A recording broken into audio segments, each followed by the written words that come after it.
ต่อมันเกี่ยวกับที่ไปว่ามาเพราะว่าเราเป็นจอเดียวที่มันต้องใช้มีจอในว่าก็ซื้อแบบจอแยกมาก็เป็น2,000ไม่เกี่ยวจอแยกก็ว่าเดี๋ยวว่าเราไปแอคทีฟมันไหนไงเหมือนเราพอแอคทีฟโปรแกรมอื่นอ่ะเราก็จะกดสไลด์ไม่ได้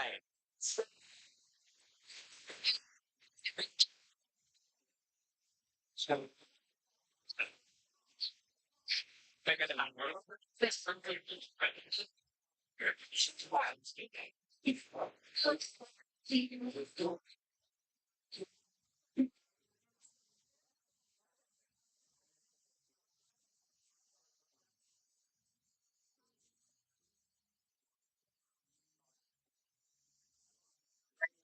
ต้องพิมพ์เสียงดังมาที่ในเครื่อง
ก็ใช่ก็คือมันคือมันคือ4.3.5อันนี้มันคือสิ่งที่เป็นจุดนี้เลยอันนี้เนี่ยเขาบอกใช้ว่าไม่มีเล่นถ้ามีทีเล่นมันจะได้ก็จะ7.5ใช่ไหมเกณฑ์ได้สวยดีอันนี้ไม่ถูกเลยแจ็คเรียบมันอะไรขอติดข้าวเสียดีใจช่างต้องมาจะ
Oh, really?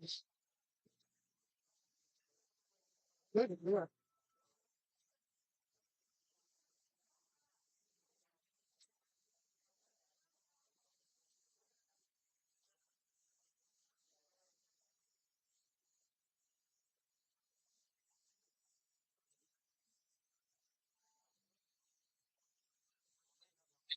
Thanks.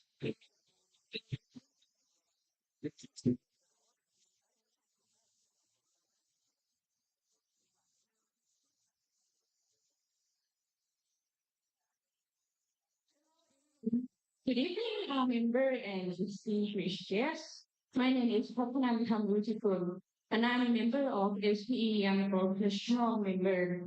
And I'm here to help running this meeting and being your MC for tonight. On behalf of SPE Thailand Board of Directors, I would like to welcome you to SPE Thailand Technical Meeting. Thank you for being here tonight, and we're happy to see many oil and services company, government representative, and academia from upstream oil and gas industry. Thank you for supporting our event. Also, welcome to our special guest, the student. Please raise your hand to show us where you are. Any student here? There in the middle. Thank you for supporting us. But before we continue the program, please take note of this safety announcement. There are no emergency drill planned for tonight. For in case of emergency alarm goes off, please remain calm, looking for the nearest emergency exit, which are all clearly marked. The hotel room will guide you down to the assembly point outside. Also, if you observe any suspicious activity, please do not hesitate to report this to hotel staff for everyone's safety concern. So here is our agenda.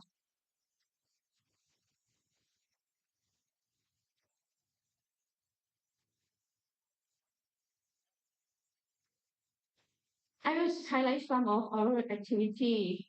We will then have main presentation, followed by closing remark, and then finish with lucky draw.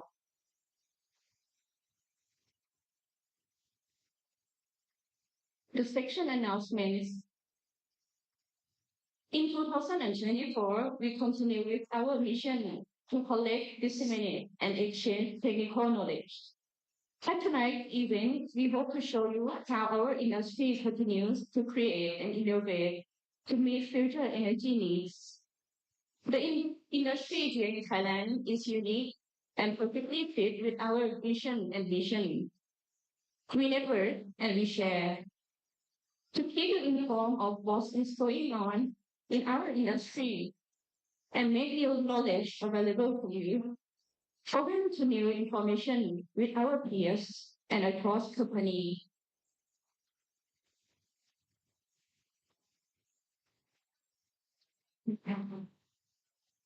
And this company as sponsor who supporting us, our Thailand monthly technical meeting for this season.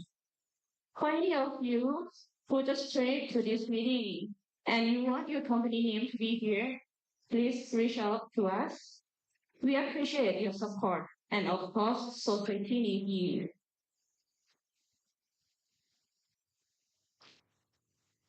This is Thailand Session Valley Membership. We adjust a little bit to hit 800. Thank you all.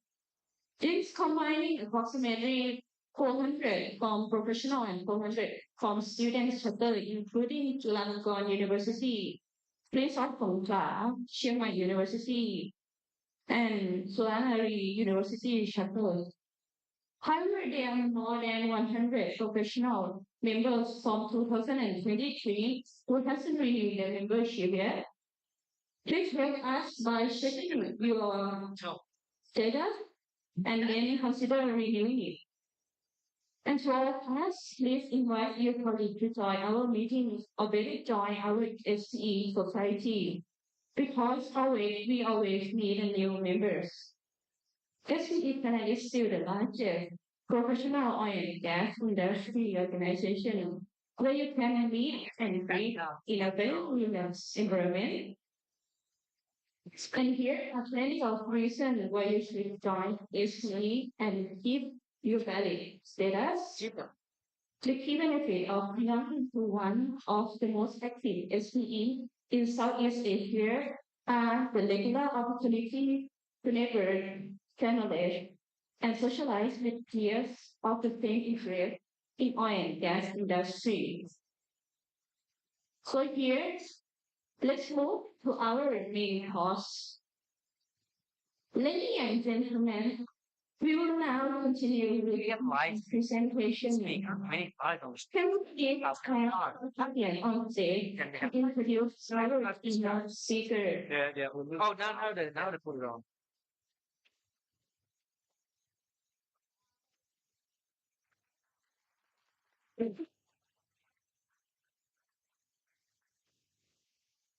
Thank you, Harvey. Good evening, ladies and gentlemen.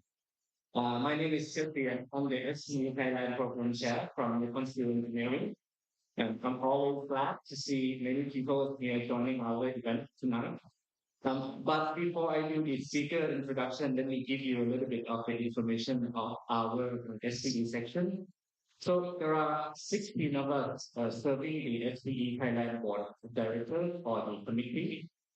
Each of us were assigned various different roles, and it's on charitable. We did not get paid for doing this. It's from our own time. Okay.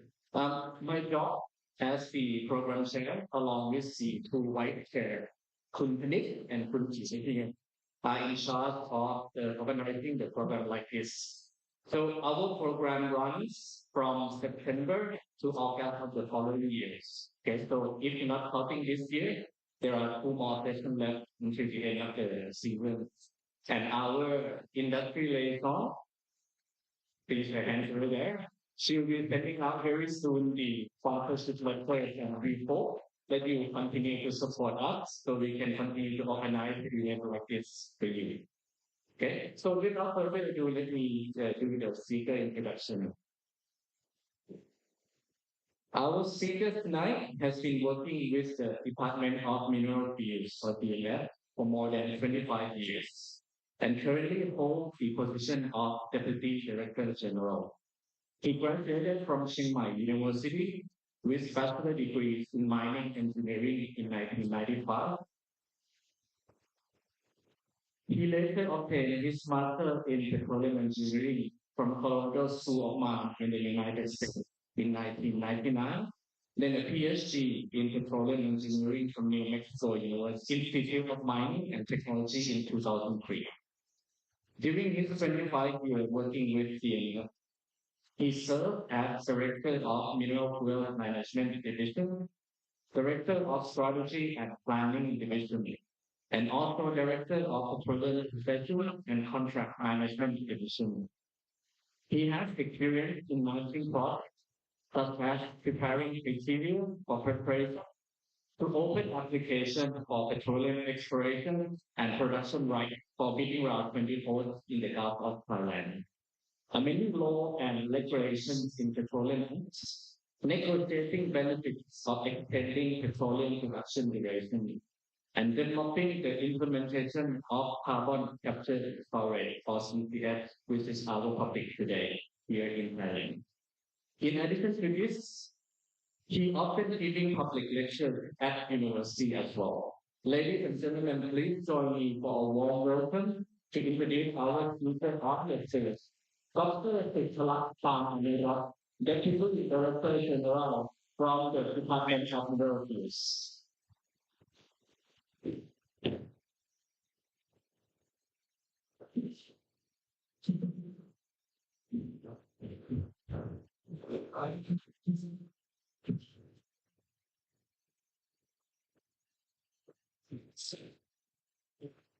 Good evening, ladies and gentlemen. I'm really glad to be here this evening. Believe me, I'm standing here with for kind of today. I thought I'm not going to do that, but at the last minute, I just feel it. Thank you for introduction from very nice introduction from Industry. I'd like to take a few minutes to thanks to SPE Thailand Charter for inviting Team F to give a presentation tonight. And thank you to all the support. It's glad to be here, glad to see very familiar face, talking with old friends. And on top of that, I think we have really kind of networking among our SPE member, which is strong in the business. I also would like to thank my colleague, DNF, my assistant, to help me preparing this presentation.น้องเปานะครับ which also here.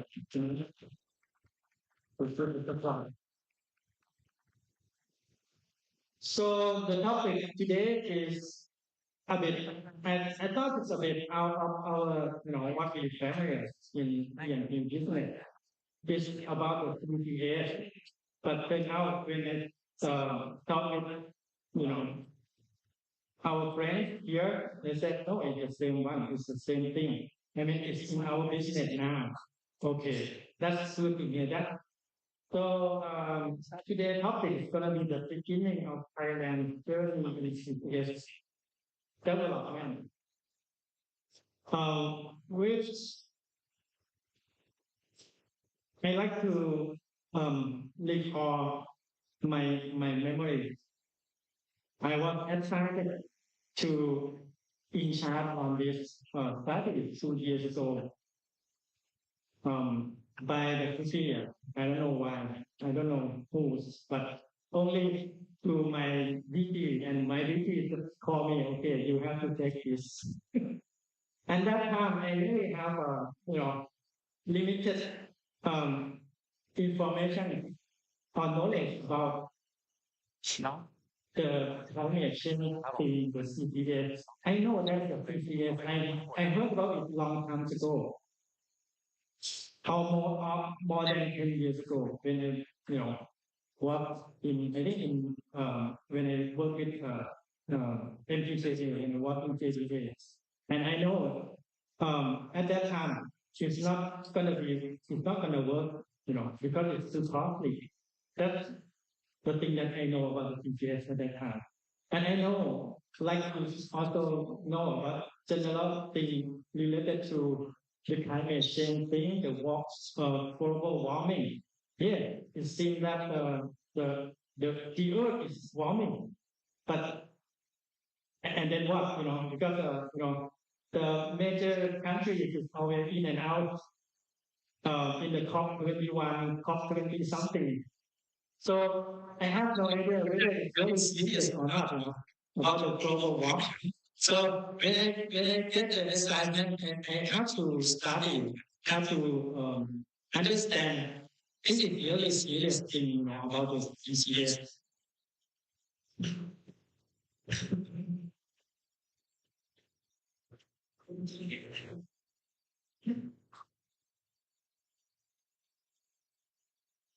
Okay, so I think that is for me,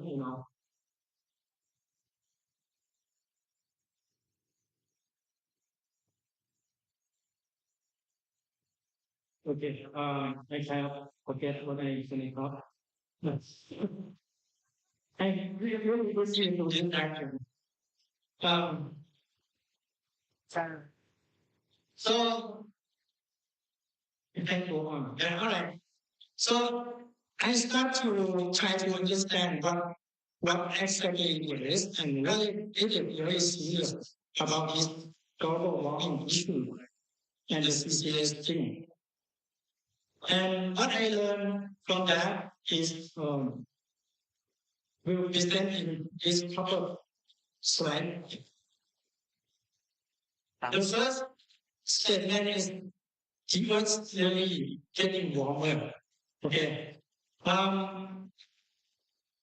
in the last 40, almost 50 years, just the temperatures of the global that always, higher, have the temperatures higher than average. And there's the really static data that showing that the keyword is really warming and warmer. Okay. How many degrees from that this global is getting warm? The data is showing that it's about 1.35 in average. So in some area, it could be getting higher than that. In some area, maybe lower than that. But in average, it is 1.35 degrees Celsius higher than the period before the industrial revolution in 18th century. And that's into decided data. Okay. So, I believe everyone should believe now, like that, okay, the earth is getting warm. It's likely. And the higher degree is being, there's some impact on that. Okay, the sea level rise, extreme weather incident, the agriculture decline and negative impact to the human to vegetation. And then it is merciful damage to ecosystem. And then something else that impact more than this, but you never know. Because we are in, I think we are in somehow in the so-called unknown territory. Because of the health, I never know. But this is what we can already have. So, in the first line, I show you just the scientific data that showing the year warmer. In experience, I cannot feel that. I think everyone here have just experience like I feel in like last couple years that I feel like Bangkok is getting hotter than before. I remember that when I first moved to Bangkok, that after my graduate, after the degree, almost 30 years ago, Bangkok hottest day is about 34, 35 degrees Celsius. Because they always look at the temperature forecast. I don't know why. And I think last summer, last couple of years, we see in Bangkok now is about, the hottest days are 39, 38 degrees. So here, I feel that it's not only 1.5, 1.3 degrees, it's like 4, 5 degrees hotter. And that is my experience. You may experience some of those feelings that it goes hotter. So what caused of that increase of the temperature? To slide that I feel quite interesting with that. The left one is the graph showing that the CO2 concentration in the atmosphere in the unit of ppm part per million. And the time that 800,000 years ago in the past, the scientists collect this data from the ice fall during underground. No, not underground, under the ice surface from the Antarctic continent. And they analyzed the power inside that ice fall. And those smart guys just come up with the result that, okay, there's a pattern of CO2 concentration in the atmosphere in the period of time back almost billion years ago. And the pattern showing that the CO2 concentration is ranging between 200, minimum about 200, and up to maximum of 300 parts per million. And it just go back and forth, up and down like this for almost billion years, or even longer than that if we have data. The interesting thing is that there's the pattern or a kind of balance of nature in the past almost a million years ago. And it implies that the human Homo sapiens species start to exist around 100,000 years. So we are exist this balance.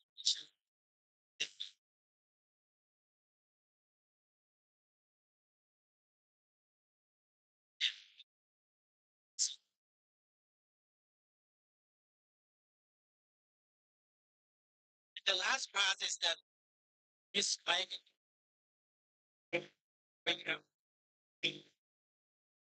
is placed up to something that we call the so-called Homo sapiens species spending years, couple of years, time after the industrial revolutions centuries.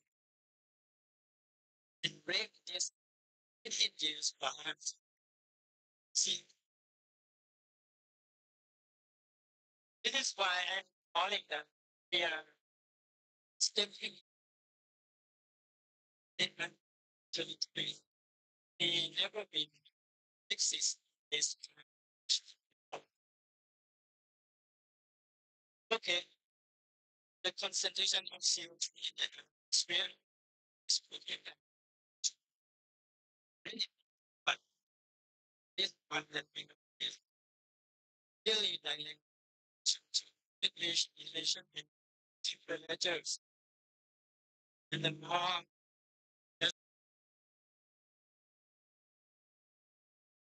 of the higher temperature for the Earth. And the scientists also very smart that, okay, they estimate that there's some we call the carbon budget, like how much that the CO2 or the greenhouse gas would be around us will not impact to the temperature get higher than 2 degrees in some point of degree. Like the carbon emission is supposed to be less than around 3,000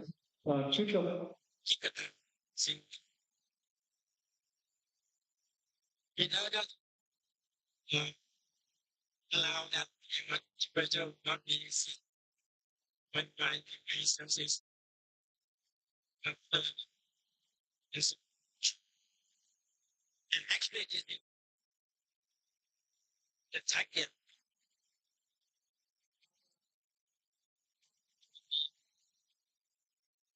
At least independent even being right? limit the increase of the temperature of the Earth by 1.5. But still, to me, that with the number of the emission of this day, which the we, like a human being, emit each year is around 50 gigaton. It seems that even we are trying to put all the effort and we achieve all the NUC the national determinated contribution. Later on, I'll tell you in detail. But still, we're not going to achieve the 1.5 limitation. So it seems to be that okay, there's a CO2 greenhouse gas concentration in the atmosphere, and the human being is emit greenhouse gas all the time. Even we have the goals, but still the goal is not really easy to achieve. But somehow we will need to try to limit the emission and try to get back to what really exists or in this condition that we was born. So what we try, next slide please. Oh, okay. So we will give the effort to handle with this issue, the climate change or the global warming, by setting the target. Many countries give pledge to the international forum, including Thailand. And for the goal of our country, we try to contribute to the NDC by minimize or to lower the greenhouse gas emission by 40% by 2030, but with condition of the supporting from international, and to meet carbon neutrality by 2050 and the net zero emissions by 2065. And that's our goal. I mean, Thailand goal. So once the policy is clear, okay, we have this goal trying to achieve, the Ministry of Natural Resources and Environment is the one to responsible for making the plan to achieve those goals. And it's reflecting so-called long-term low greenhouse gas emission development strategies. I like to highlight focus into the right-hand side. First, which is our ultimate goal to be net zero by 2065. So now, Thailand has emitted greenhouse gas around 380 million tons a year, and it predicts that if the peak of emission is going to be around 2025, and the emission is to go up to 387, 90 something. And to meet our target, we will need to lower our emission in 4 sectors: in waste, agriculture, industrial process and product use, and special in the energy sector, which is the most emitters of the greenhouse gas in this country. Around 90% is from the energy use. I mean, 90% of the greenhouse gas emission is from the energy use. So the plan is that to lower the greenhouse gas from 387 at peak down to around 120, from 390 to 200 to 120.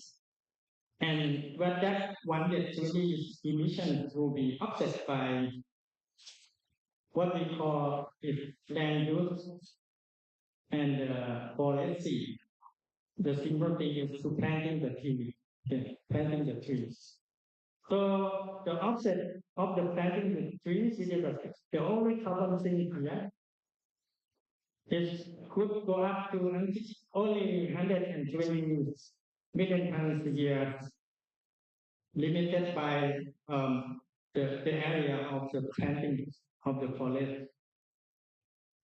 So if we look at the main contribution, main emission is energy sector. We need to lower emissions in this energy use sector down from the peak of 264 down to 50 million tons a year in 2065. And that's the plan in this strategy. If we focus in this into only energy sectors, we can see that okay, there is the main contributors, main emitter is from the power sector, which is emit around 100 million tons a year. The industry, which is emitted greenhouse gas around 60 million tons a year, and the transportation sector around 90 million tons a year. And with all the technologies, mainly in renewable technology that we're going to implement, like RE, biomass, solar, all kinds of renewable energies will be implemented in this plan. Also, the energy efficiency development in mainly in the industry sector will be implemented. The EV in the transportation, the hydrogen, the clean hydrogen for the unabated emissions like cement industry will be also in the plan of lower emissions in the energy sector. But still, even if we plan to implement all those kind of technologies, still will not achieve 50 million tons a year as we target. That come up with our ultimate solution that we call the CPS technologies, which is going to allow us to have the additional negative emissions. And in this plan, the CPS should expected to be first implemented in 2040 and is expected to handle up to 60 million tons a year by 2065. That's really ambitious plan. So the CCS, what is actually the CCS? I think it's really simple for everyone here in this room, which is very familiar with PNP, natural resource C. It's just to capture the CO2 of the emissions from the industry, from the power plant or whatsoever, and deliver it and inject it back into the depleted reservoir, inject it back into the place that it used to be. Which is really, I think it's really makes sense for me. I don't know what do you think? Because for me, I think what we have been done, I mean human being done from the past until this day, it just not cover the complete loop or the complete cycle of using fossil fuels. What we have done is like we exploit this fossil fuels and we use it. Okay, and then we just throw it byproducts. I use this definition based on the petroleum X byproduct, which is CO2, or we can call it trash. We throw it into the atmosphere. It's just like we are using the product.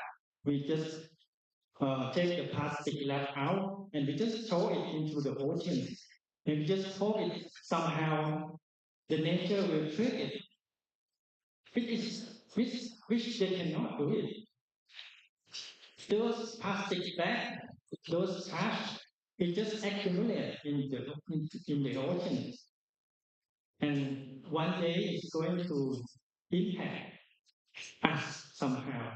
Same thing to what we have done for 200 years. By emit the CO2, the greenhouse gas into the atmosphere, and the nature cannot treat it because it's just a new thing. It's just the new thing, just come up from only 200 years. The nature, they have that treated for million years. Only what they do it, only what their conditions. But what we have done is we just take something else from underground, which is never happens in the nature, and we just emit those byproducts. And even worse, we just take those oxygen regenerators, which is the tree. We just cut it down. We just cut it out. We just lower it. We just remove it. So this is double cost of what makes is far from the nature and treated. So this is why I think the CCS is the only ultimate solution, because it makes the petroleum use to complete the cycle. We use it, we burn it up, but we don't emit it into the atmosphere. We just capture it and we just put it back into what we have, what they used to be. That's the complete loop of the petroleum use. And I don't know what you think, but I think it makes sense for me. Okay, now there's a clear plan, clear policies, and there's a really principle to develop this kind of CCS. And that's the reason for us, for all the human beings, to handle with the increasing of the global temperature, which is actually happens by the scientific data and of course your experience. TMS have set up the strategic map that if we want to develop this CCS, which never happens, we don't have it before in this country. What we need is this 4 pillars. Design those clear policies and direction. Okay. So we do need technical development. We do need the regulatory framework, the regulations. We do need the economic and incentive policy, and also the stakeholder engagement. For the technical development, what we been missing is we still don't have the pilot project to gathering the variable information, enough information to develop the project. We do need to assess our storage capacity, storage potential. Where should we put it in? Where should we develop this CCS project? We do need regulations. We do need to amend the law to handle with this new thing. And also we do need regulators that have been directly assigned to do this kind of work with CCS thing. And for the commercial, for the economy, we also need the incentivized mechanism. We also need a compulsory measure in order to drive the CCS development projects. We need the carbon market in order to ensure the economic viable. And the last thing, we need the capacity building. We need to build cooperation, the collaboration, because we cannot do it by ourselves, I think. And at last, we do need to make our people, our citizens to understand what we're going through.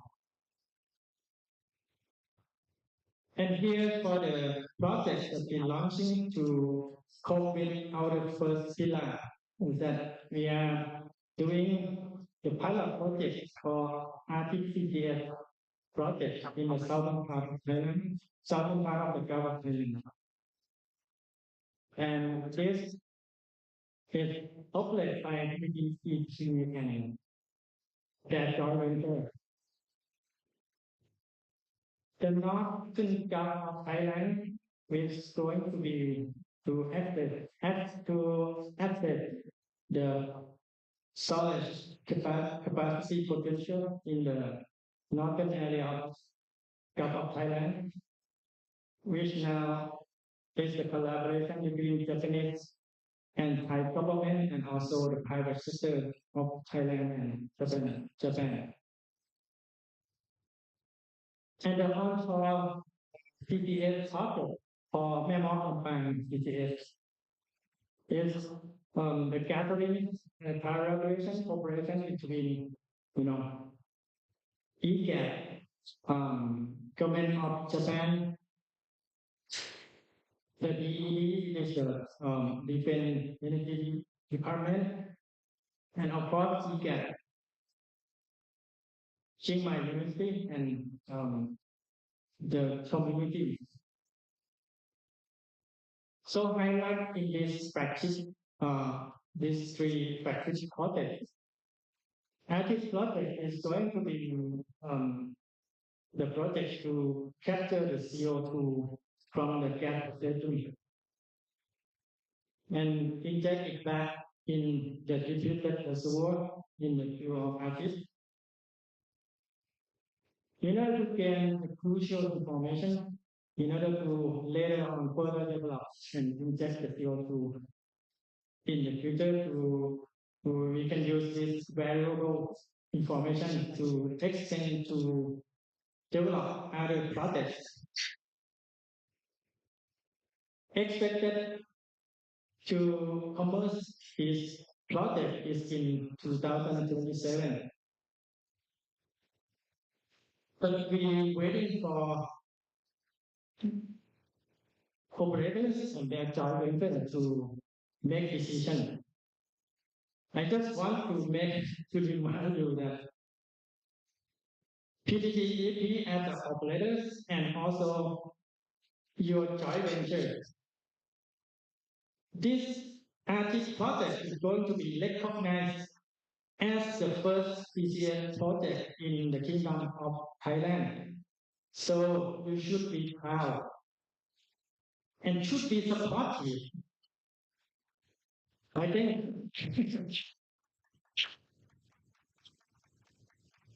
sometimes we cannot think if we just do the right thing, right?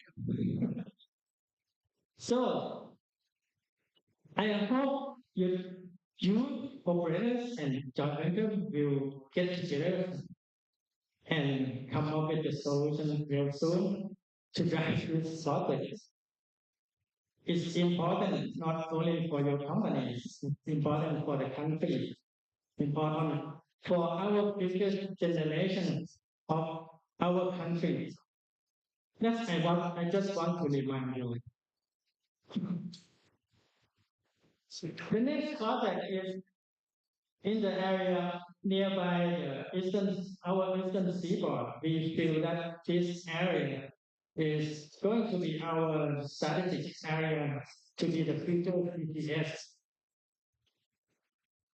Now,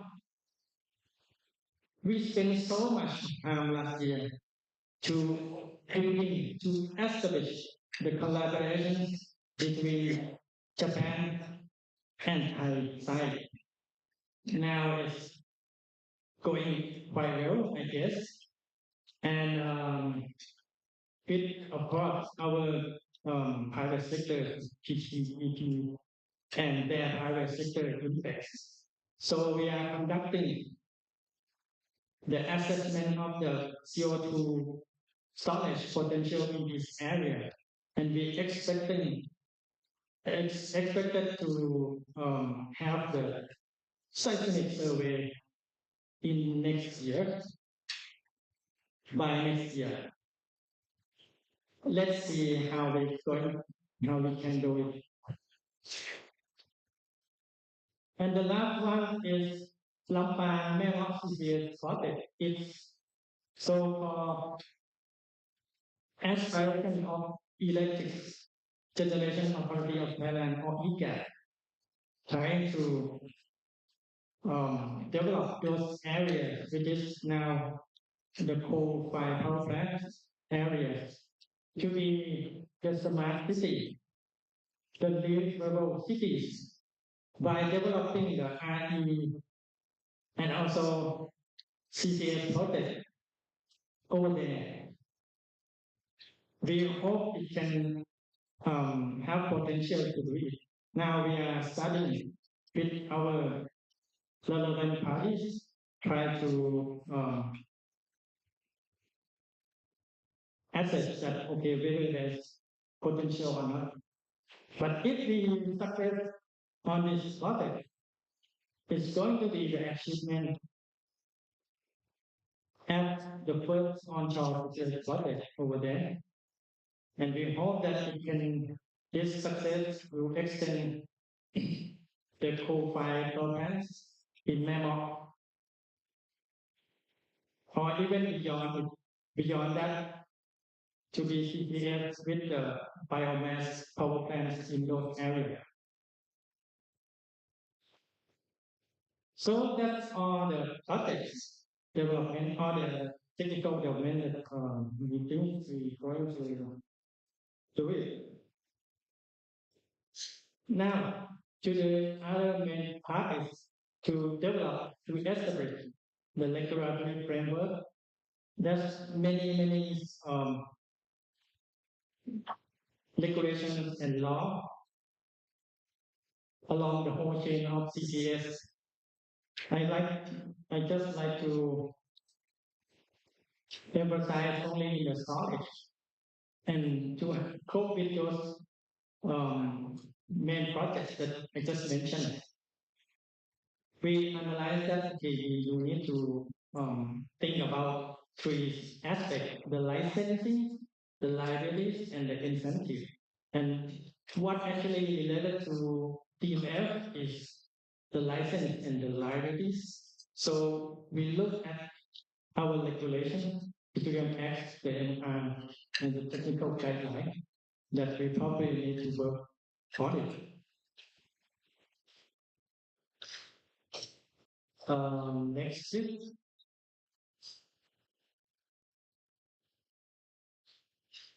okay. So we are categorized, trying to classify the CO2 injection into scenario. And what we found that, okay, we can categorize it, classify as source and populations. If there's a CO2 to be injected, and that CO2 is from ENP populations,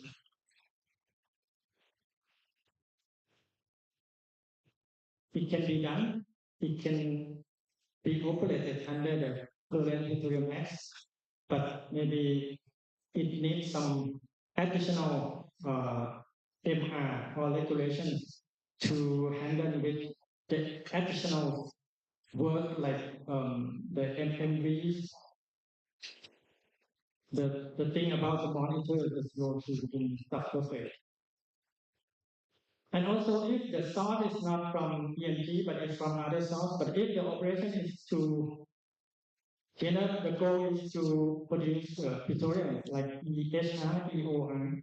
Still, it can be done under the petroleum regulations.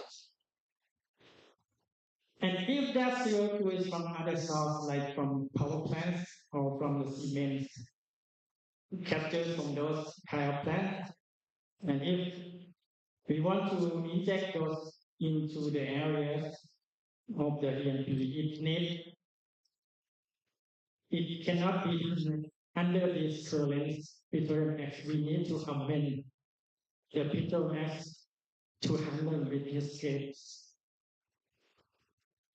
So we see the scenarios, and we are working with Chulalongkorn University, the faculties of law, to studying the existing Petroleum Act and drafting the amendment of the Petroleum Act.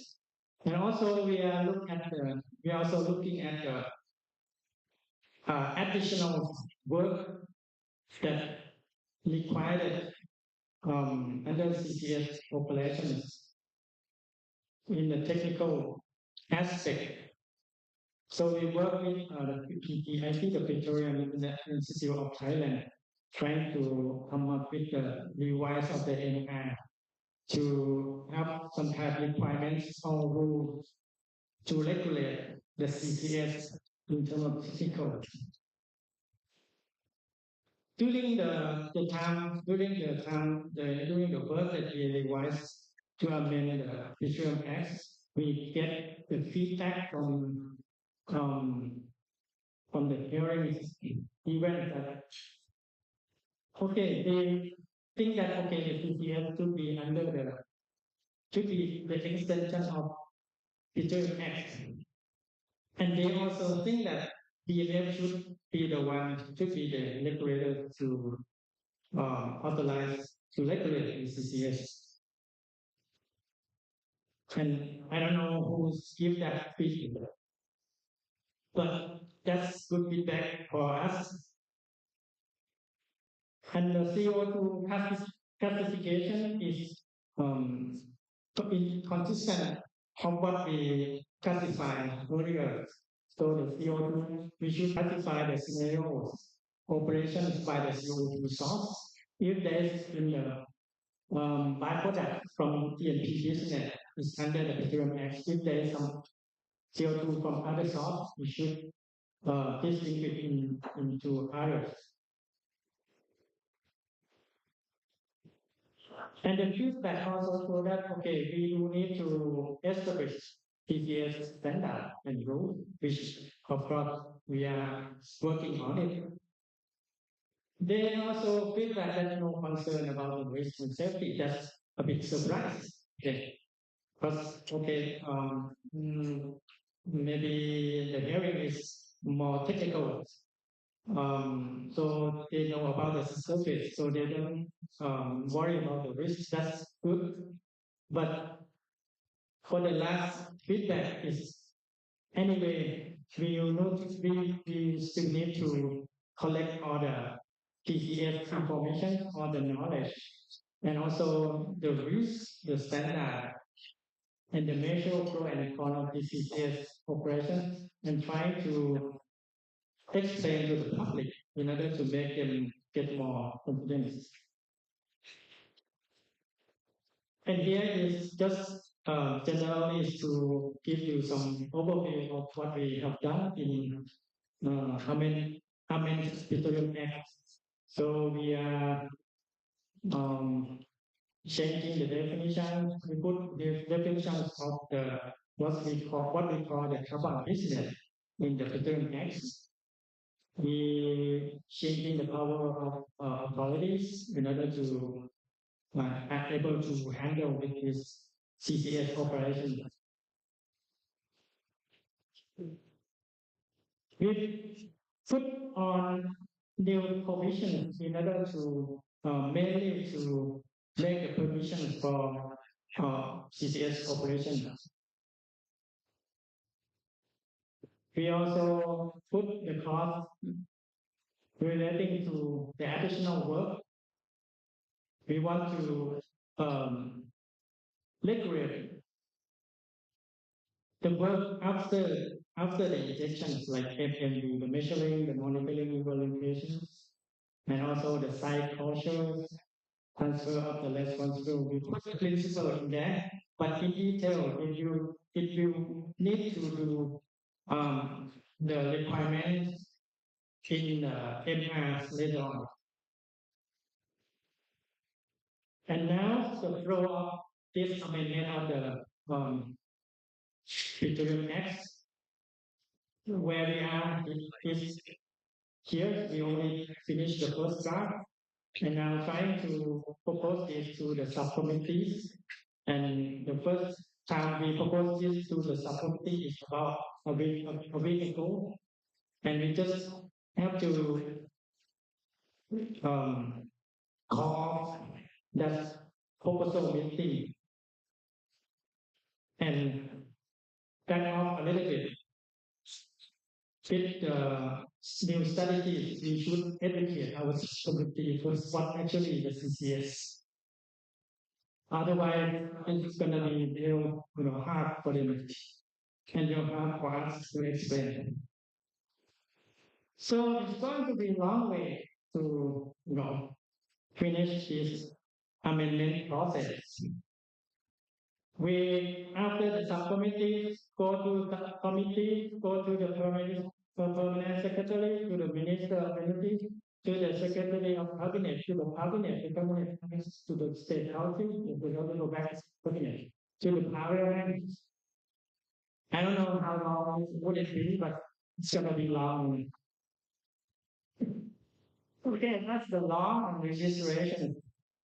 Next is the stakeholder engagement and the capacity building. We cannot establish our knowledge by ourselves, of course. So with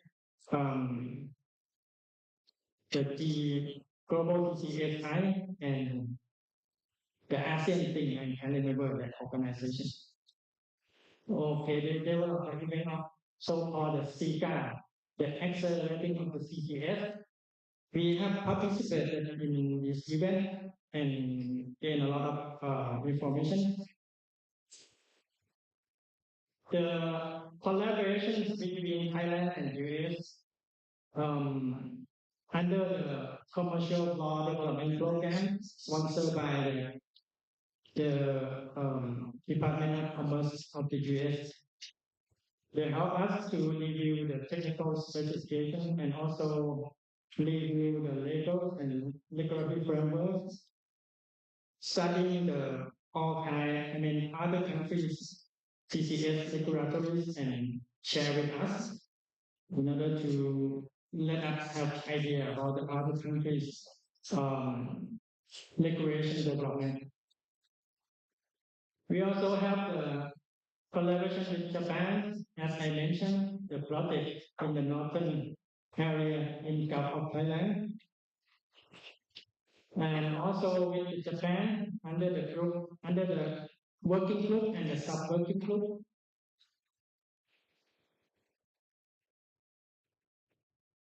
And also we work with the Thailand Board of Investment, the BOI, providing the information.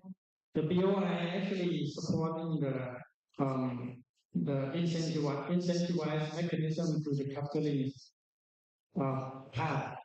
But now for the storage, we are working with them.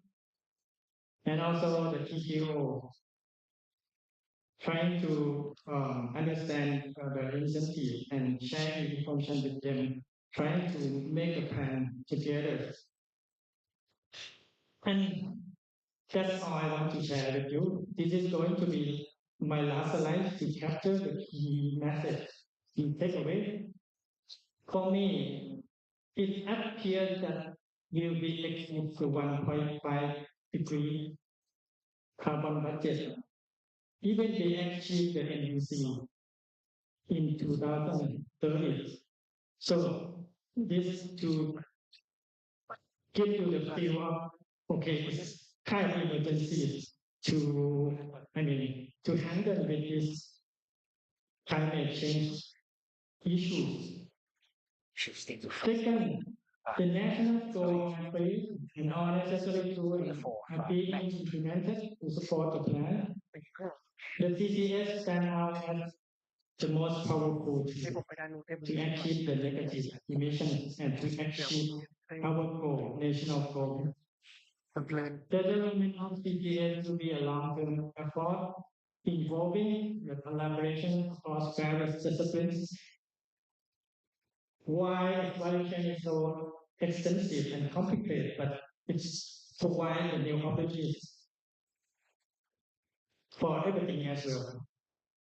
And BNF has been focusing on the technical and regulatory framework pillar.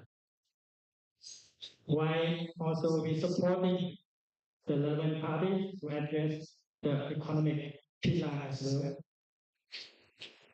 Additionally, we will intensify our effort with our stakeholders, the domestic agency, the international organizations, and at last the public, trying to work together.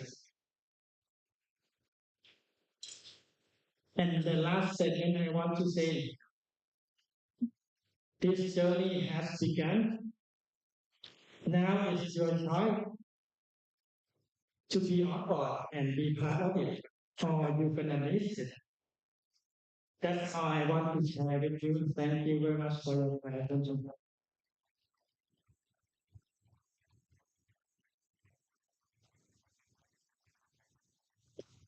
So I think this has come from Q&A already, right?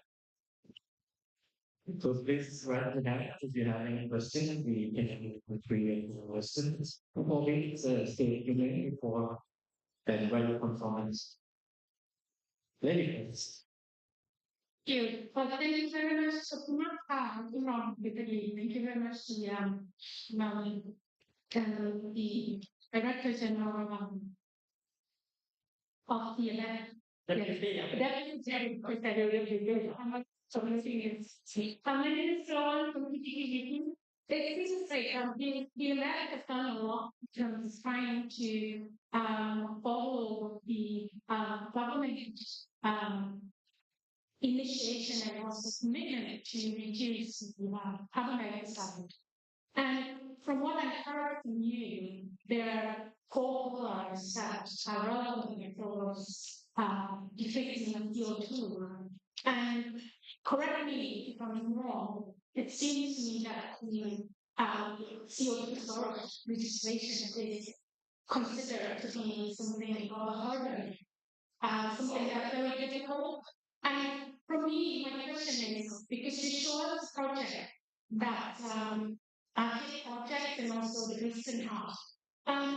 And you also mentioned that the CCS is the key project that can basically reduce the number of CO2 in the E&P industry and also in Thailand as well. So my question is, will the amendment of the petroleum act be ready before the start of the project and also the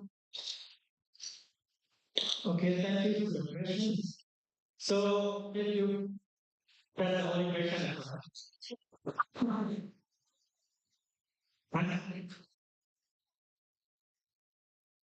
For DNF, and my question is whether DNF support in time before the injection of this. Yes, it's been always all these confusions. And now, under the definition of the petroleum tax, the CO2 that emitted from the E&P operations is considered a byproduct.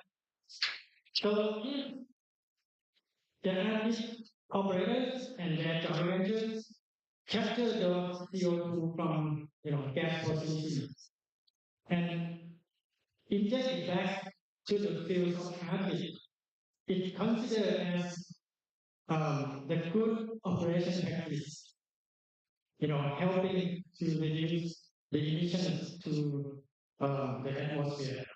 So it's good petroleum practice. So they can do it under this current protection acts. They don't need to wait for, to finish the amendment of this petroleum acts. Yes. Oh, that's the issue. That's the one you need amended petroleum acts.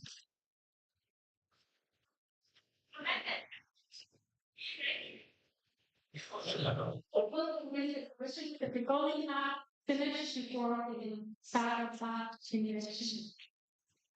We will try our best.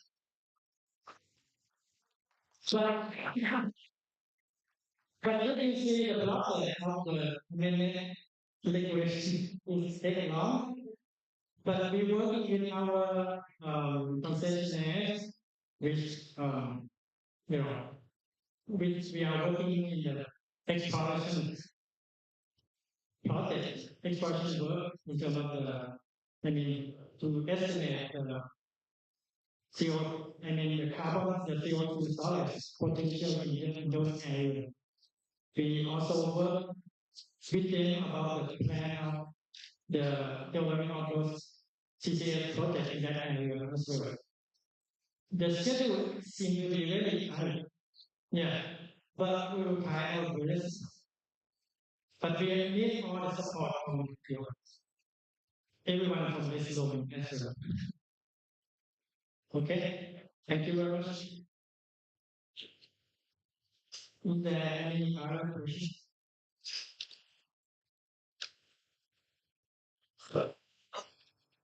สวัสดีครับดร. Supalak Parn-Anurak มาจาก Academy ครับ So I have a question. You have a lot of operators in a lot of wells, in a lot of reservoirs today, and many of our oil fields will be heading towards decommissioning in the next 3, 5, 10 years. So how is DMF considering current decommissioning regulations in light of an opportunity that you already have reservoir power? You already have reservoirs connected to time, to wells connected to time. And is there any interplay between decommissioning and CCS decommissioning? Not just related, honestly, but we hope that once we have the real operations, especially with the existing well, the old well, existing well, we will get that information and try to, I think, reevaluate what we can do with our existing facilities and also the existing well. But for now, I can tell you that there's no relationship between the CCS with the decommissioning.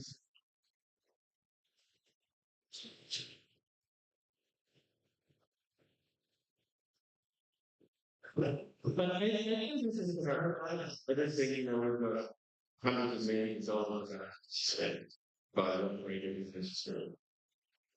You're looking at new rivers, seeing a little for somebody to put new rivers on that have actually drilled. So, you're about to spend hundreds of millions of things. Yes, we also want to reach out and dark and underground. For me, this is a huge opportunity. It's connected to the ENS Norway and to go further. So we will hope that it is serious with this industry and give you a work. Okay, thank you. Yeah, I think that's a good point.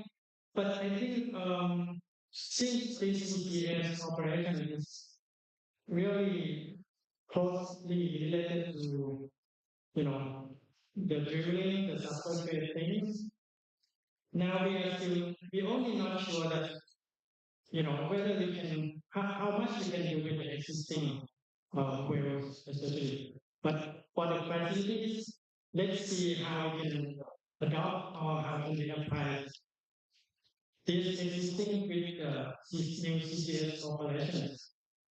But for the wells, I think there's something more we really need to, gain information about that first, and then we can make the decision.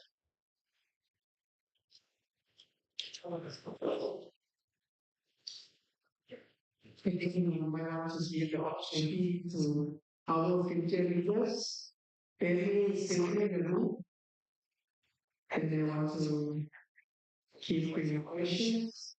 Any single individual, all thank you for being here.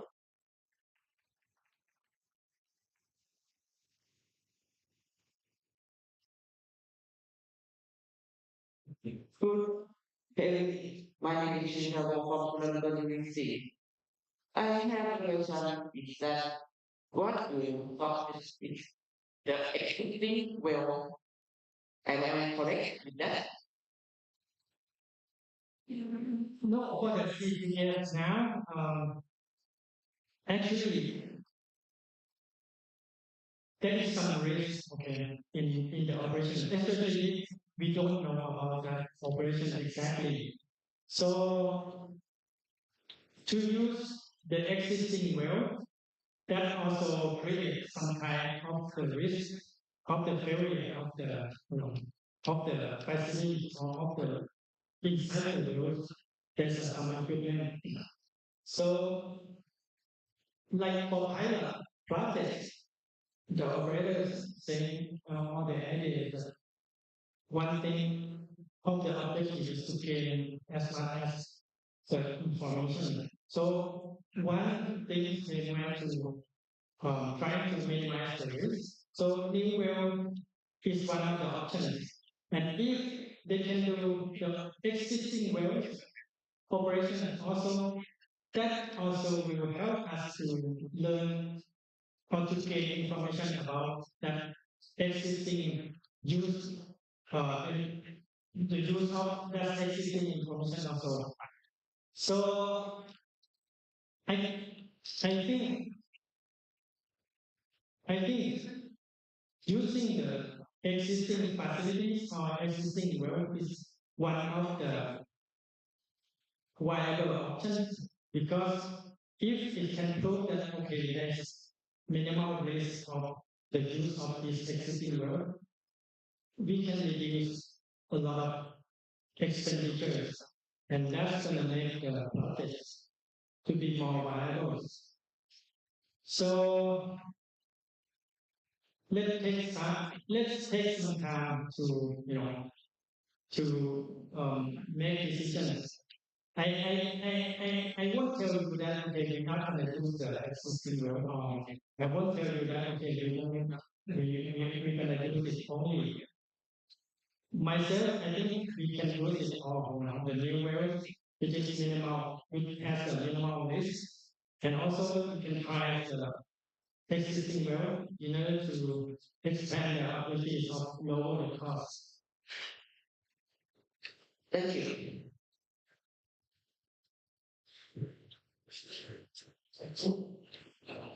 You probably take one more question. Any questions from the floor? Thank you. Sarah Wilson from AO. I just wanted to ask quickly about the incentives. So there was a question about the timing for the amendments to the Petroleum Act to allow the CCS hub to proceed. But the reality is that that's not going to be economic or possible to do without the incentives also having been enacted. And I'm not thinking so much about the BOI incentives, which are relatively easy to do with the notification, but more the changes that are being discussed with TDO. I appreciate that's not DNF's specific area, but they need to provide on that and what that might look like would be helpful. Okay, you mean the incentive in Petroleum Act in order to help to develop the CCS project? I suspect if there are any, that would be great to hear about, but I'm not aware of any draft reviews, so I was thinking more about potential changes to the financial act that's in the past to put in place incentives, whether those taxes and carbon or ETS to actually allow big projects to be economical. Okay. All right. For the tolerance, under the tolerance Peter X, there won't be any because it's the existing PITA, the future income tax. There's no PTA in there yet. So, but for the new operations, we are working with we also discussed with the Department of Revenues whether we can incentivize the projects by give the tax deduction, the book tax deduction, the tax incentive. But that's going to be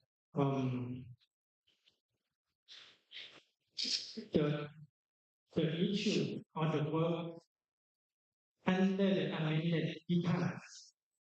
So if we consider that, that project is under the Petroleum Act, under PITA, and it needs incentivized mechanisms like tax incentive. We do need to revise or amend the PITA Act as well. But that's still the issue. If we not consider it as a petroleum industry, petroleum business, it could go to a kind of corporate income tax, go to the BOI. That's also one of our this discussion topic here. Of course, we don't have it yet, but we are trying to have one. Okay, but which way we don't know yet. And what I heard, other kind of incentivized mechanism is going to be via the funding, some kind of support funding, which I heard that they're going to establish it, this kind of fund in the under the Climate Change Act, developed by the ministries of the Natural Resources and Environment. We will see that how fund whether it can help us to, support to the CCS project. But be aware, the government sector is aware of the incentivized mechanism, of course.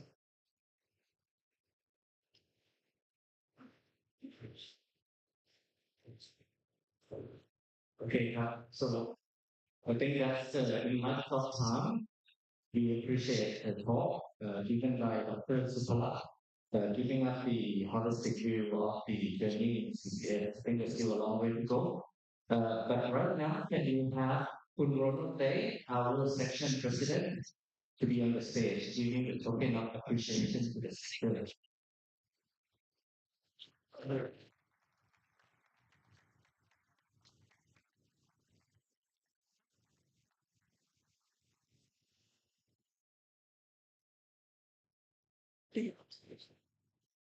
Thank you. Cool. That's such good. That's awesome. Hey, Rick. Good on What did you like? Thank you, Dr. Supalak Parn-Anurak.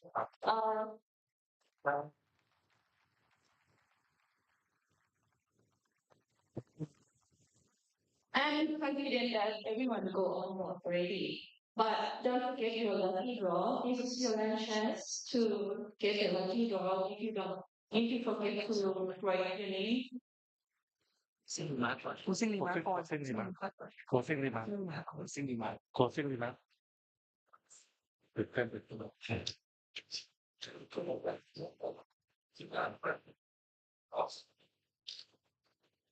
Okay, for the closing remark, our next meeting is on 18 July 2024 here at Landmark. We have Kun Panarit from Chevron and Kun Sheyapon from S&P Global in the topic of an integrated approach to manage stream emissions within life cycle.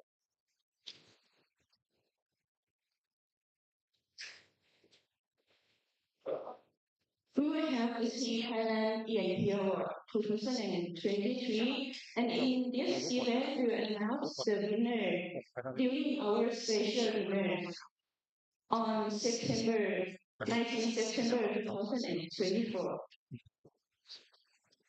Please check SPE Asia Pacific for upcoming event. This is the new for student. The CIVIC is the free membership for geoscience student. SPIAC Asia Pacific Building Technology and Conference and Exhibition come back to Bangkok, Thailand in 7 to 8 August.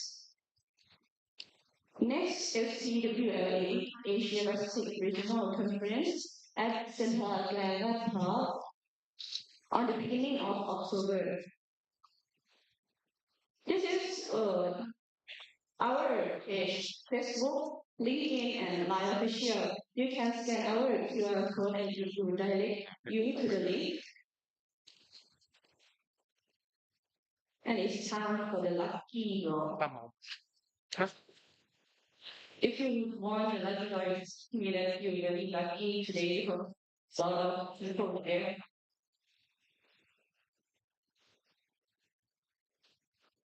Well, so this is not a game.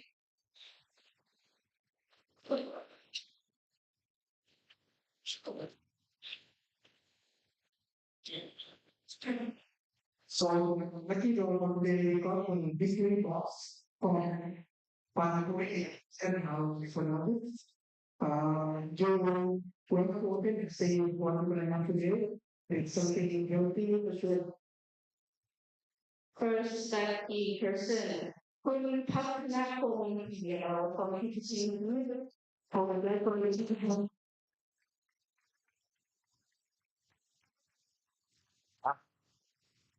This is really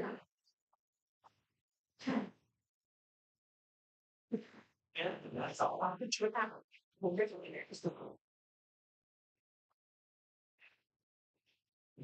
Second one.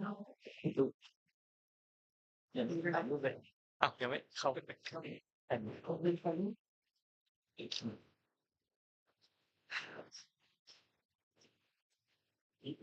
Same company.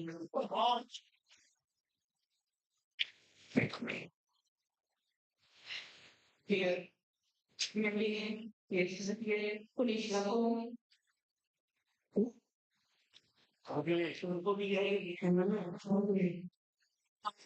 Yeah.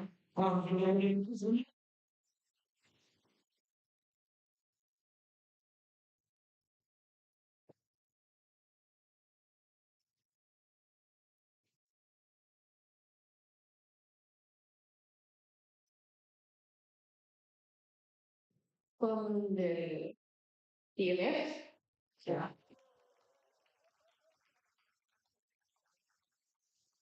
Maybe the same family, but sure. In here. But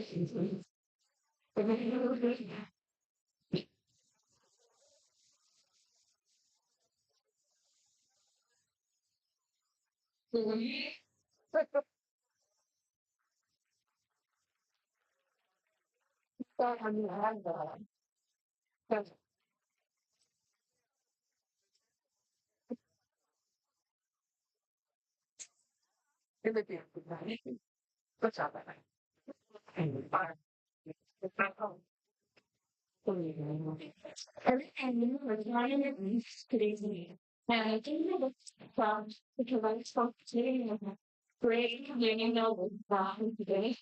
Not thanking all volunteers for who made this event happen. Thank you all.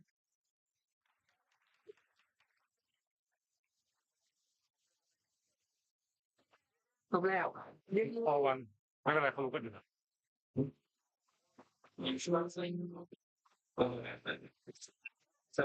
แต่งอ่ะ